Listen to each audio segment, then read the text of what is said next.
You're listening to the Monday Night Community Show with Daniel on BRFM. With Talking Life, I'm Lara Snell.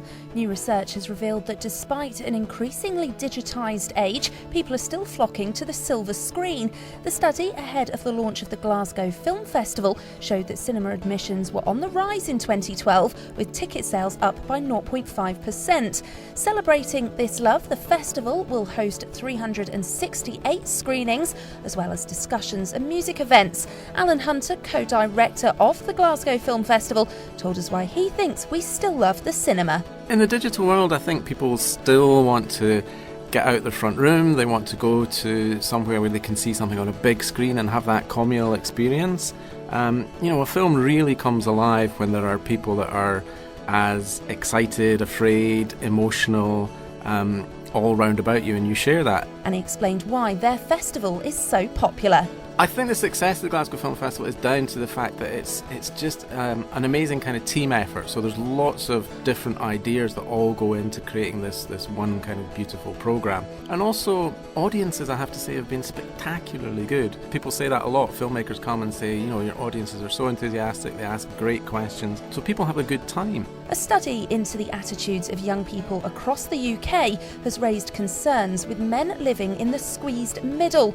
The research found that those living in families made up of skilled or semi-skilled workers felt negative about aspects of their future, with 2/3 saying they believed they'd never own their own home.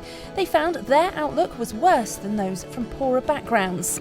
And campaigners are urging training to be given to children as young as 5 in how to use the internet safely.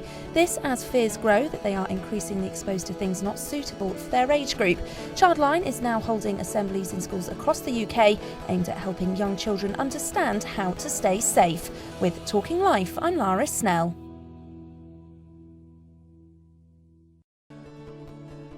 With Talking Money, I'm Simon Cliff.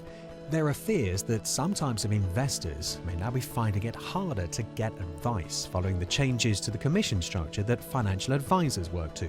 6 weeks ago, the Retail Distribution Review came into force, which banned kickbacks in return for advisors recommending certain investments. Now experts are concerned people with modest amounts to invest may struggle for advice due to the lower level of commission their funds would accrue compared to those with over £50,000 available. Peter Day, partner at Killick & Co., the firm voted Advisory Stockbroker of the Year at the FT Investment Awards 2012, explained to us why the review of practice took place.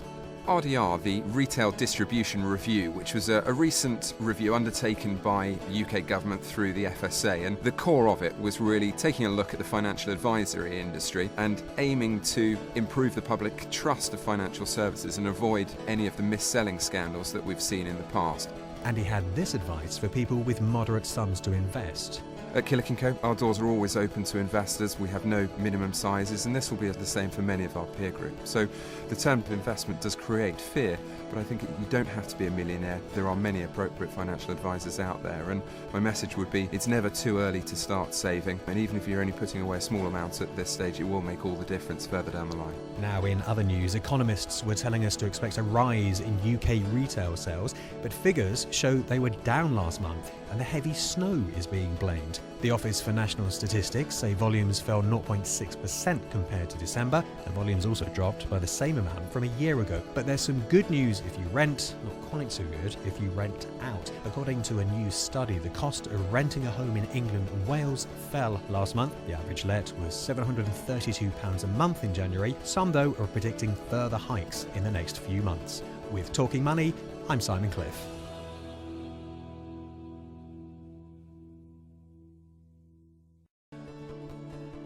With Talking Health, I'm Simon Cliff. In what's being called an obesity crisis, our doctors are demanding a tax on soft drinks and healthier food in our hospitals. A 10-point plan's being put forward to ministers, the NHS, councils and food firms by the Academy of Medical Royal Colleges. With more on this, here's Becky Belling. For every 4 adults, 1 is obese. And worryingly, by the time we get to 2050, the figure's predicted to rise to 60% of men, 50% of women and 25% of children. So demands are being made by the UK's 220,000 doctors. These include a 20% increase in the cost of sugary drinks, less fast food places near schools, and a ban on unhealthy foods in hospitals.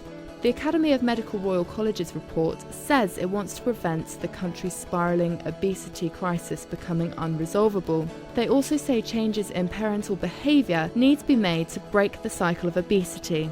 The Academy says the consequences of obesity include diabetes, heart disease and cancer, and people are dying needlessly from avoidable diseases. Following a year-long inquiry, the Academy has drawn up a 10-point action plan to end the UK's status as the fat man of Europe. Now, in other news, according to a new report by Save the Children, the lives of 830,000 babies could be saved every year if new mothers start breastfeeding their newborns in the first hour after birth. According to the charity, if babies receive colostrum, the mother's first milk, within 60 minutes of taking their first breath, it will kickstart the child's immune system, making them 3 times more likely to survive. And we'll forgive you for thinking there's an Arnie Schwarzenegger movie behind this one, but the first bionic hand that allows an amputee to feel what they're touching will be transplanted later this year. In a pioneering operation, it's reported the patient's an unnamed man in his 20s living in Italy who lost the lower part of his arm following an accident. With Talking Health, I'm Simon Cliff.